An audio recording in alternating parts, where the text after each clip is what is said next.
जय हिंद, वंदे मातरम। स्वागत है आप सभी का गुरुजी वर्ल्ड एग्जाम स्टडी प्लेटफॉर्म में। राष्ट्र हित में शिक्षा, this is Dheeraj Dwivedi from Guruji world.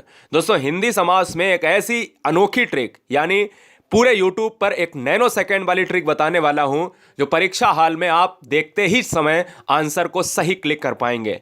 Video को स्टार्ट करते समय बता दें कि एक पेन और एक कॉपी उठा लो और उस स्वर्णिम कलम से स्वर्णिम भविष्य को लिख डालिएगा। हम इस वीडियो को 10 मिनट में खत्म करेंगे। लास्ट में उसी ट्रिक के आधार पर हम कुछ क्वेश्चंस भी कर लेंगे, जिससे आपको पता चल जाए कि हाँ, ट्रिक सटीक है या नहीं। समास यहां पर हेडिंग डालिएगा। दोस्तों, याद रहे कि आपको ये कोई भी किसी भी टीचर ने ऐसी ट्रिक बताई नहीं होगी आज तक। देखिए, समास हेडिंग पड़ेगी। यहां से समास हेडिंग में आपको 4 क्वेश्चन स्टार्टिंग से ही इसकी परिभाषा से ही पूछ लिए जाते हैं। फिर हम चलेंगे दोस्तों ट्रिक पर। ठीक है, तो देखिएगा, समास को क्या कहते हैं तो ये जान लीजिएगा कि समास संक्षिप्तीकरण ही समास है, यानी जो संक्षेप है वही समास है। पहला क्वेश्चन।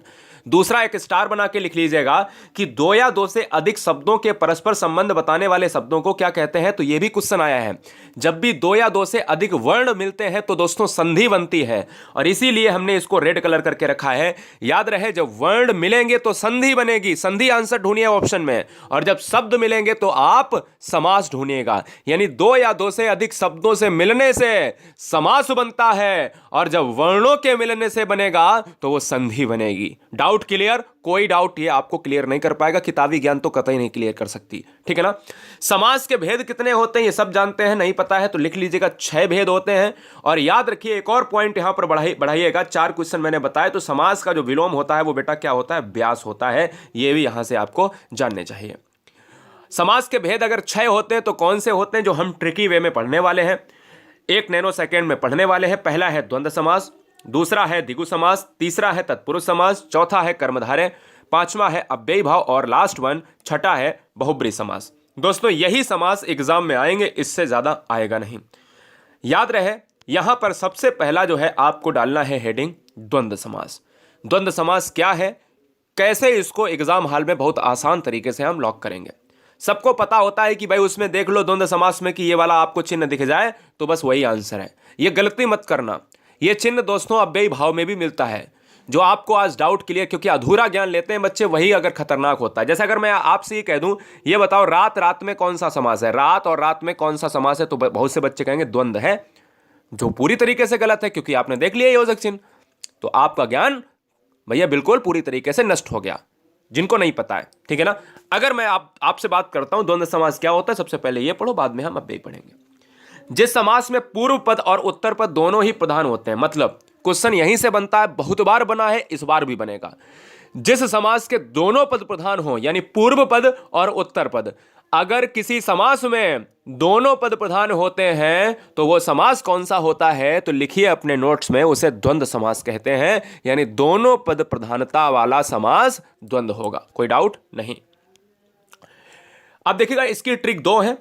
अब 2 में एक ही ट्रिक आपका काम आ जाएगा। द्वंद्व समास में अधिकतम, हमने वर्ड लिखा है अधिकतम, सभी में नहीं, 99% जो है इस चिन्ह का यूज होता है, 1% नहीं होता है। 99% कहां पर होता है वो भी बताएंगे दोस्तों। द्वंद्व समास में अधिकतम जो है योजक चिन्ह का प्रयोग होता है, और द्वंद्व समास में और विभक्ति का लोप होता है। जैसे अगर मैं बात करूं दोस्तों, राम सीता, एक तो इस तरीके से अगर लिखा है तो आपने ये देख लिया कि भैया ये वाला जो है, ये वाला चिन्ह लगा है तो लगा दिया, और राम और सीता, इसको जब तोड़ोगे तो यहां पर निकलेगा मुख से कि राम और सीता, तो तुरंत हो गया। लेकिन दोस्तों, हमेशा आपको एक चीज याद रखना है कि द्वंद्व समास कब होगा। द्वंद्व समास तभी होगा जब उसके आपस में शब्द विलोम होंगे। जैसे भाई का बहन है, विलोम का मतलब है उल्टा होना, भले ही लिंग बदल जाए, समान नहीं रहने चाहिए। द्वंद्व समास में योजक लगा है, और योजक को लगाते ही द्वंद्व मत मार देना। यह भी चेक करना कि द्वंद्व में योजक लगा है और वो विपरीत लिंग के हैं या नहीं, या विपरीत शब्द हैं या नहीं, या विपरीत विलोम है या नहीं। समझिएगा मेरी चीज। और उसमें और का लोप हो रहा या नहीं हो रहा, यही नहीं बच्चे समझते हैं। जैसे सुख का जो है उल्टा होता है दुख, पाप का उल्टा होता है पुण्य, भाई का उल्टा बहन होता है, राम कृष्ण, माता और पिता, रात और दिन, है ना। तो ये क्या है, यह है दोस्तों आपके द्वंद्व समास हैं। यह चीज क्लियर हो गई। और जब सेम सेम आ जाए दोस्तों, बोले कि दिन और दिन, इसमें योजक चिन्ह देख लिया बच्चे ने लगा दिया, गलत हो जाएगा। हमें यह भी देखना है कि क्या सेम सेम तो नहीं है। अगर सेम सेम है तो द्वंद्व समास नहीं होगा। अब ये कैसे होगा ये आगे जानेंगे। उससे पहले हम द्विगु समास पढ़ते हैं। चलिए, जिस समास में पूर्व पद संख्यावाची हो, क्वेश्चन यहीं से बनता है कि जिस समास में पूर्व पद संख्यावाची हो वही द्विगु समास कहलाता है। चैनल पर पहली बार हो तो चैनल को ईमानदारी से सिलेक्शन के लिए ईमानदारी से हर शेर, हर शेरनी, हर बहन, हर भाई, हर गृहिणी सब्सक्राइब कर लें। दोस्तों याद रखिएगा, संख्यावाची अगर पद प्रधान है तो द्विगु समास होगा। ट्रिक क्या है कि अगर द्विगु समास में संख्या की प्रधानता है, बात खत्म। जैसे नवरत्न 9 आ रहा, सप्तदीप 7 आ रहा, त्रिभुवन 3 आ रहा, शतमंजिल 7 आ रहा। मेरी बात समझ में आई? बहुत आसान भाषा में आप सभी को हम चीज़ों को बता रहे हैं। कोई बच्चा ये नहीं कह सकता है कि भैया हमारा कोई क्वेश्चन गलत हो गया। जहां पर डिजिट होगा वहां पर बेटा क्या होगा, द्विगु समास हो जाएगा। कर्मधारय, कर्मधारय क्या है? चलिए कर्मधारय पढ़ लेते हैं और फिर आपको बताते हैं वो दिन दिन और रात रात वाला जो योजक चिन्ह वाला समस्या थी वो कहां पर आपको लगानी है, वो भी डाउट क्लियर करेंगे। कर्मधारय समास क्या होता है? कर्मधारय समास हर क्वेश्चन की परिभाषा, हर समास की परिभाषा से एक क्वेश्चन पूछा जाता है जो बच्चों को पता होना चाहिए। वीडियो लाइक जरूर कर लेना अगर अच्छा लग रहा हो, और नहीं अच्छा लग रहा है तो मस्ती से पढ़ते रहो। जिस समास में पूर्व पद विशेषण होता है उत्तर पद विशेष से होता है। अब आपको समझी में नहीं आएगा क्योंकि यही तो किताब में लिखा है। याद रहे, जो समास किसी शब्द की विशेषता बताए, हमेशा एक ट्रिक याद रखो अपने दिमाग में कि कोई भी समास आपसे पूछा जाए तो उस शब्द को, जैसे काली मिर्च है, उस शब्द को तोड़ लो 2 भागों में। काली प्लस मिर्च, भले ही ना टूटे फिर भी तोड़ लो अपने मन से, भले ही ना टूटे। जैसे पीछे हमने समास पढ़ाया तो जैसे बोला नवरत्न, 9 तोड़ लिया और रत्न तोड़ लिया। कितने रत्न है? 9। संख्या आई है, बोले द्विगु समास हो जाएगा। समस्या क्लियर हो गई। ऐसे ही कोई भी शब्द आपके सामने आए तो उसको तोड़ लो। यानी क्वेश्चन में पहला तो परिभाषा आप याद कर लीजिएगा कि अगर किसी समास में विशेषण पद प्रधान है तो कर्मधारय होगा, अगर किसी समास में विशेषता बताई जाती है तो कर्मधारय होगा। अब ट्रिक देखिएगा, विशेषता बताने वाले को कर्मधारय कहते हैं, यही ट्रिक है। अब बोले सर कैसे पहचानेंगे? मैंने कहा शब्दों को तोड़िए, लिखिए आंसर, लिखिए वहां पे क्वेश्चन लिखिए एग्जांपल में कि काली मिर्च। अब मैंने अगर लिखा भी भाई कि काली है और एक तरफ लिखा मिर्च है, क्लियर है? तो ये मिर्च कैसी है दोस्तों? काली है। ये मिर्च की विशेषता है कि वो काली है। अगर मैं पूछूं कि तुम्हारे पास कैसा कोट है या तुम्हारा कैसा रंग है, बोला कि मेरा रंग जो है सफेद है, मेरा रंग काला है, तो उसके रंग की विशेषता है कि दोस्तों वो काला है। या मैं कहूं कि रमेश जो है बहुत ईमानदार लड़का है, तो उसकी क्या विशेषता है कि वो ईमानदार है। इसी तरीके से इस मिर्च की क्या विशेषता है? लाल है, नीली है, पीली है, हरी है। तो लाल मिर्च जो है कैसी है? या तो लाल होगी, लाल मिर्च भी कहीं ना कहीं कर्मधार है, काली मिर्च भी कहीं ना कहीं कर्मधार है। इसी तरीके से कमल कैसा है? नीला है ना? तो दोस्तों याद रखिएगा, यहां पर पीतांबर को आप थोड़ी देर के लिए अभी हटा दीजिएगा। पीतांबर क्यों हटा दीजिएगा मैं बताऊंगा। चंद्रमुखी, मुख कैसा है? चंद्रमा सा। सिंपल सी बात समझिएगा, सिंपल सी बात समझिएगा। अब पीतांबर दोस्तों क्यों?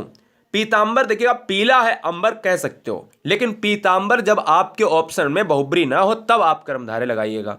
अभी मैं बताऊंगा कर्मधारय और बहुब्री में क्या फर्क है। सबसे पहले वो आपको जो है ये वाला डाउट क्लियर कर देते हैं जो मैंने वहां पर बताया कि द्वंद्व समास में क्यों ना लगाएं। जो योजक चिन्ह वाला है ये अधूरा ज्ञान आपका खत्म करते हैं।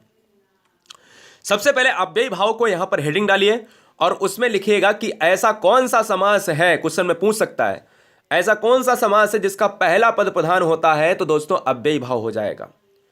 क्वेश्चन की ट्रिक लिखिएगा कि प्रत्येक उपसर्ग वाला समास अव्ययी भाव कहलाता है। अब आप कहोगे उपसर्ग क्या होता है? तो शब्द के आगे जो लगता है उसको उपसर्ग कहते हैं।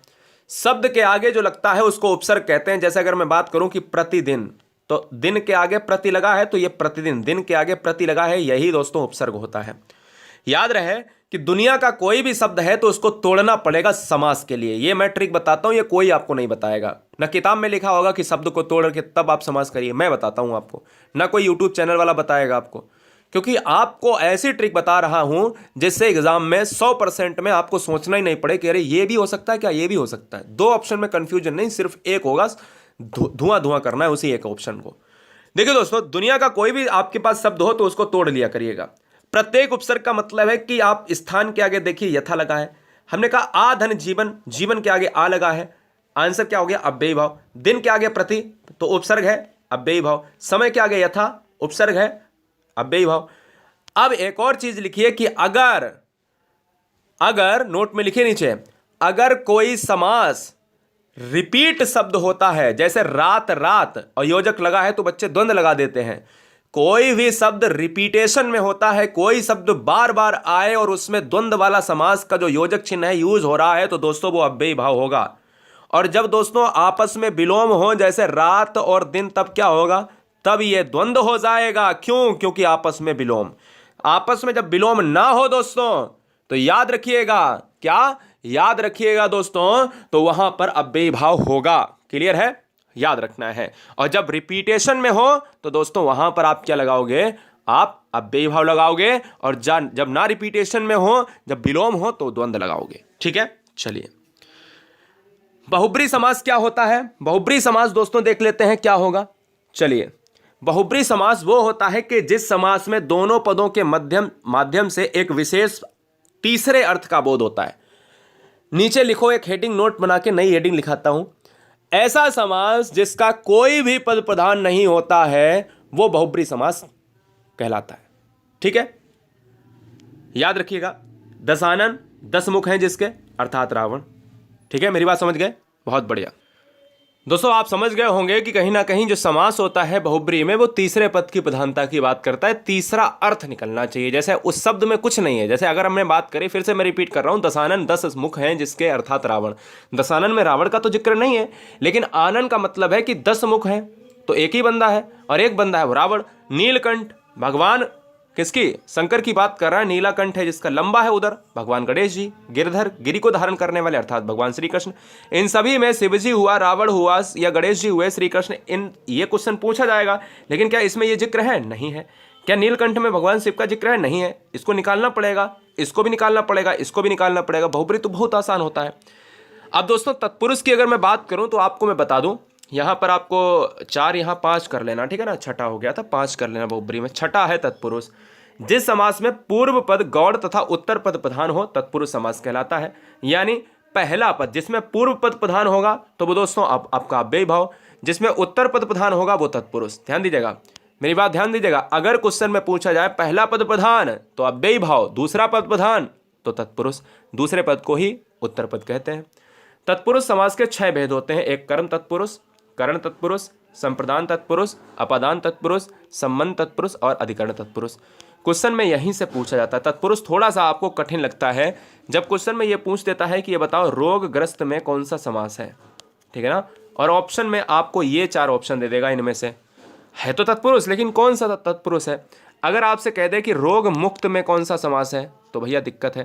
रोगग्रस्त में अगर देखा जाए तो करण भी आ जाता है, और रोग मुक्त की बात जब कोई चीज़ अलग हो रही, रोग बिल्कुल जा रहा है, मुक्त हो रहा है शरीर से, तो अपादान तत्पुरुष, क्योंकि से आ रहा है।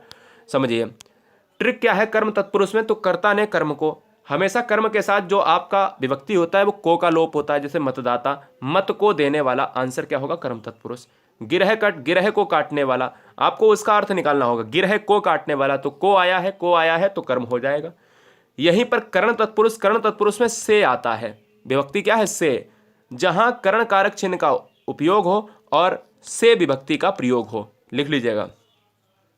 जन्मजात में समास कौन सा है। अब 4 ऑप्शन दे दे, कर्म तत्पुरुष, अधिकरण तत्पुरुष, करण तत्पुरुष या कर्म तत्पुरुष या कर्ता तत्पुरुष, जो कुछ भी आपको दे फिलहाल।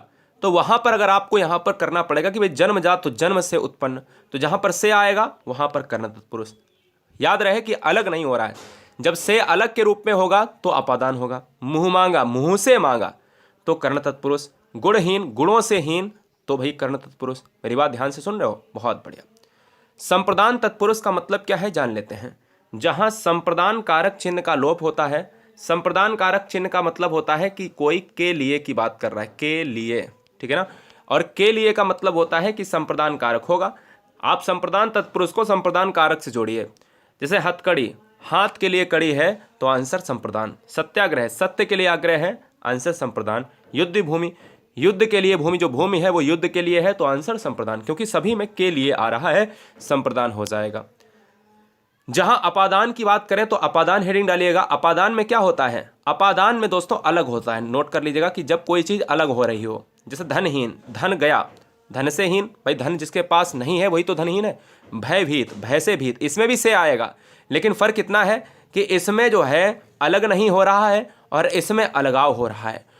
करण में साधन के रूप में होता है और अपादान में अलगाव के रूप में होता है। जन्माग्न, जन्म से अंधा, पूरी तरीके से आप याद रखिएगा, ठीक है ना।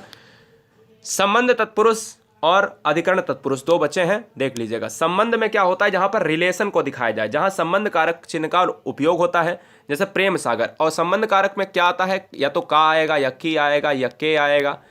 ये हमेशा काकी के बराबर संबंध, ये आपको याद कर लेना है। याद रहे कि को आता है कर्म में, इसमें देखिए को कहीं नहीं है।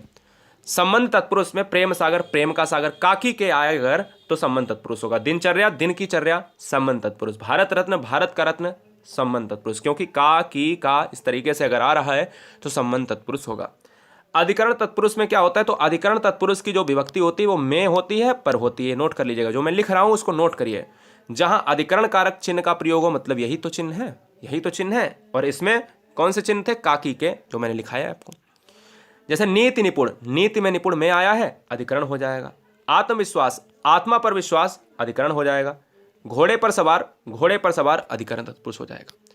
तो चलिए हम दो क्वेश्चन करते हैं कि किस समास में शब्दों के मध्य में संयोजक शब्द का लोप होता है। अब देखते हैं कि भाई आपने कितना पढ़ा है। तो हमने कहा कि संयोजक शब्द का जो प्रयोग होता है वो किसमें होता है, योजक चिन्ह की बात करें। अब ध्यान रहे, योजक चिन्ह केवल द्वंद्व समास में ही प्रयोग होगा। वो एक अपवाद के रूप में अव्ययी भाव की बात करता है, क्योंकि क्वेश्चन की परिभाषा ही द्वंद्व समास की है, जहां पर योजक चिन्ह प्रयोग हो, संयोजक चिन्ह प्रयोग हो। वो हमारे पूर्व पद संख्यावाची शब्द है, तो आंसर सिंपल सा है कि द्विगु समास हो जाएगा, क्योंकि कहीं ना कहीं हमारा संख्यावाची जो डिजिट बताता है वो ऑप्शन डी हो जाएगा। एक और कर लेते हैं, जन्माग्न। तो मैंने कहा जन्म से अंधा, तो से किसमें आएगा, तत्पुरुष में आ जाएगा। इसी तरीके से यथा स्थान, अगर कोई दुनिया का कोई भी शब्द है, अगर उसमें उपसर्ग लगा स्थान के आगे तो उपसर्ग लगा है तो वो अव्ययी भाव तो जाएगा, तो लेकिन उसका विग्रह क्या होगा, स्थान के अनुसार, है ना। एक और कर लेते हैं, जिस समास में दोनों पदों के माध्यम से एक विशेष तीसरे अर्थ का, भाई दोनों पदों के माध्यम से तीसरा अर्थ निकले, तो मैंने कहा था दशानन, लंबोदर, तो क्या हो जाएगा, बहुप्री हो जाएगा। ये वीडियो कैसी लगी आप सभी कमेंट बॉक्स में जरा जरूर बताइए। नीचे टेलीग्राम की लिंक है, पीडीएफ को प्राप्त करने के लिए गुरुजी वर्ल्ड का टेलीग्राम ग्रुप ज्वाइन करें। हर बहन हर भाई लाखों की संख्या में जुड़े हुए हैं। जय Hind, Vande Mataram. Super fast video के लिए गुरुजी वर्ल्ड आपका हमेशा स्वागत करता है।